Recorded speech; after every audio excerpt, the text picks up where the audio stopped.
जाग उठा भारत के चंद्रयान 3 का विक्रम लैंडर। दुनिया भर में हो रही भारत की जय जयकार, क्योंकि भारत में कुछ ऐसा कर दिखाया है जिसे बड़े बड़े देश नहीं कर पाए हैं।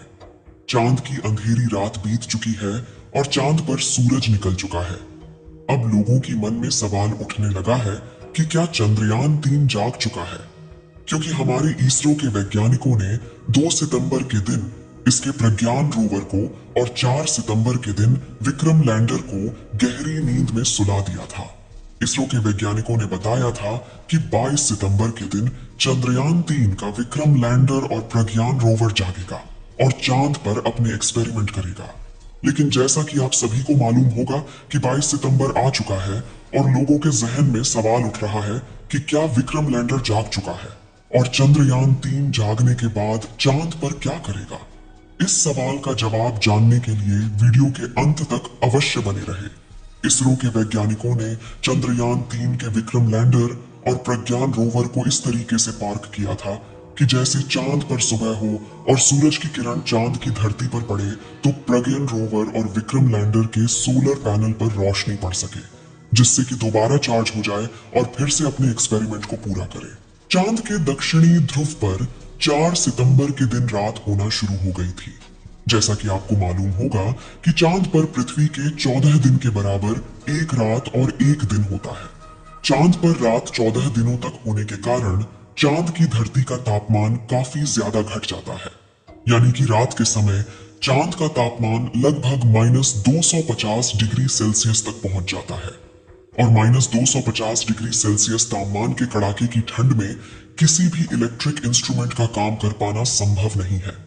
इसलिए इसरो के वैज्ञानिकों ने विक्रम लैंडर और प्रज्ञान रोवर को स्लीप मोड में डाल दिया था।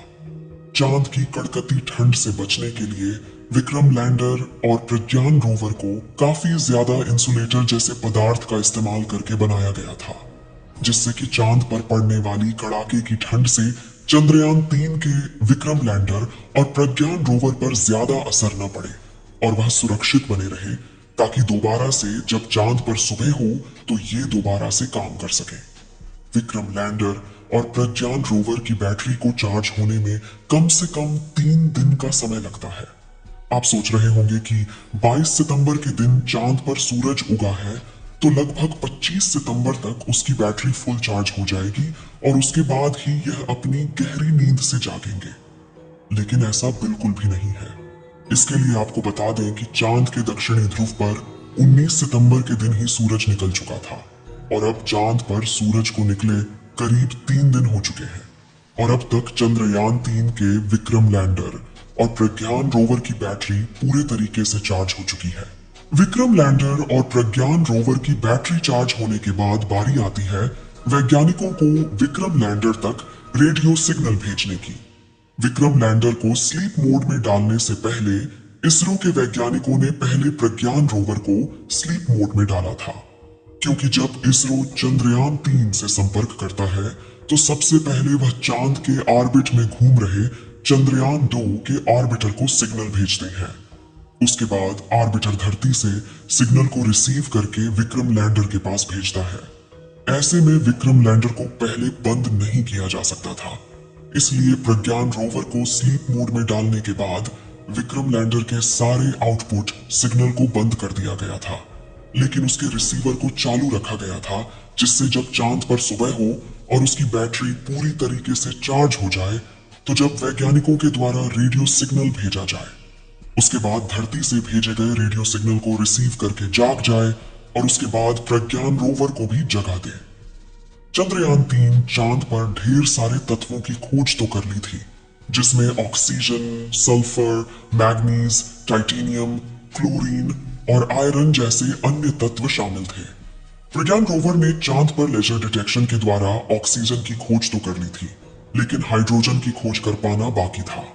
जैसा कि आपको मालूम होगा कि पानी हाइड्रोजन और ऑक्सीजन से मिलकर बना होता है।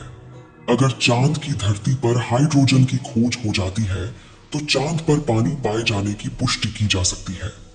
हमारे चंद्रयान 3 का प्रमुख मकसद चांद पर सॉफ्ट लैंडिंग करके पानी की खोज करना था। आज के दिन वैज्ञानिकों के द्वारा विक्रम लैंडर के पास रेडियो सिग्नल को भेजा जाएगा।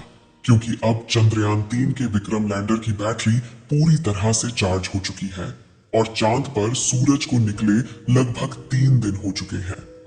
वैज्ञानिक विक्रम लैंडर को जगाने के लिए सही मौके का इंतजार कर रहे हैं, जिससे कि विक्रम लैंडर का टेम्परेचर भी सही सलामत हो जाए। जैसा कि हमने बताया कि चांद के दक्षिणी ध्रुव का रात में तापमान -250 डिग्री सेल्सियस पहुंच जाता है और अभी चांद पर सुबह हुए केवल 3 दिन हुआ है और अब 14 दिनों तक सूरज निकला रहेगा। इस बार प्रज्ञान रोवर और विक्रम लैंडर 500 मीटर की दूरी तक जाकर चांद की अलग अलग जगह का डाटा इकट्ठा करके वैज्ञानिकों तक जानकारी भेजेगा। जब वैज्ञानिकों ने चंद्रयान 3 लैंडर और रोवर को स्लीप मोड में डाला था, तो उसकी जगह को चेंज करके एक समतल जगह पर किया गया था, जिससे कि सूरज की रोशनी उनके सोलर पैनल पर पूरी तरीके से पड़ सके। विक्रम लैंडर में 3 सोलर पैनल लगाए गए हैं, जिससे कि अगर सूरज की रोशनी का एंगल तिरछा भी रहता है, तो किसी भी एंगल से किसी न किसी सोलर पैनल पर उसकी रोशनी पड़ती रहेगी और वह चार्ज होता रहेगा। लेकिन प्रज्ञान रोवर में केवल एक ही सोलर पैनल का इस्तेमाल किया गया है, जिससे उसकी दिशा को सही रखना काफी ज्यादा जरूरी होता है। जब प्रज्ञान रोवर एक्सपेरिमेंट करता है, तो इसका विशेष ध्यान रखा जाता है कि जिस एंगल से सूरज की रोशनी आ रही हो, प्रज्ञान रोवर का सोलर पैनल उसी एंगल में सूरज की दिशा में रहे, जिससे कि लगातार उसकी बैटरी चार्ज होती रहे। जबकि विक्रम लैंडर में इसका ध्यान नहीं रखना होता है, क्योंकि विक्रम लैंडर को एक स्थान पर खड़े रहकर चांद की धरती का तापमान और प्लाज्मा रेडिएशन जैसे डाटा इकट्ठा करना होता है। अब आप सोच रहे होंगे कि जब उनकी बैटरी पूरी तरह से चार्ज हो चुकी है, तो उन्हें अब जाग जाना चाहिए, लेकिन अभी तक वह चंद्रयान 3 क्यों नहीं जागा है? इसके लिए आपको बता दें कि आज के दिन चंद्रयान 3 को जगाने के लिए वैज्ञानिकों के द्वारा कमान दी जाएगी, लेकिन अभी तक कोई भी सिग्नल नहीं भेजा गया है, इसलिए अभी भी चंद्रयान 3 का विक्रम सो रहा है। भारत के सभी लोगों में डर का माहौल है कि चंद्रयान 3 आज के दिन जागेगा या फिर नहीं, क्योंकि जब तक वैज्ञानिकों के द्वारा चंद्रयान 3 से संबंधित कोई भी जानकारी नहीं दी जाती है, तब तक हमें सही जानकारी मालूम नहीं चलेगी कि हमारे चंद्रयान 3 का विक्रम लैंडर अभी भी सही सलामत बचा हुआ है या फिर चांद पर कड़ाके की ठंड में नष्ट हो चुका है। जैसा कि आपको मालूम होगा कि 22 सितंबर का दिन बीता जा रहा है और अभी तक चंद्रयान 3 के बारे में कोई भी जानकारी नहीं मिली है। चंद्रयान 3 के दोबारा से जागने के लिए इस समय आपकी काफी ज्यादा दुआओं की जरूरत है, इसलिए कमेंट बॉक्स में चंद्रयान 3 के जागने की दुआएं करते रहे। इस वीडियो को एक लाइक जरूर करें और अपने मित्रों तक इस वीडियो को शेयर करें, ताकि उन्हें भी जानकारी मिल सके, और अपने भरोसेमंद चैनल को सब्सक्राइब जरूर करें और बेल आइकन को ऑल पर सिलेक्ट करना बिल्कुल ना भूलें। मिलते हैं किसी और नॉलेजेबल वीडियो के साथ। वीडियो को अंत तक देखने के लिए धन्यवाद।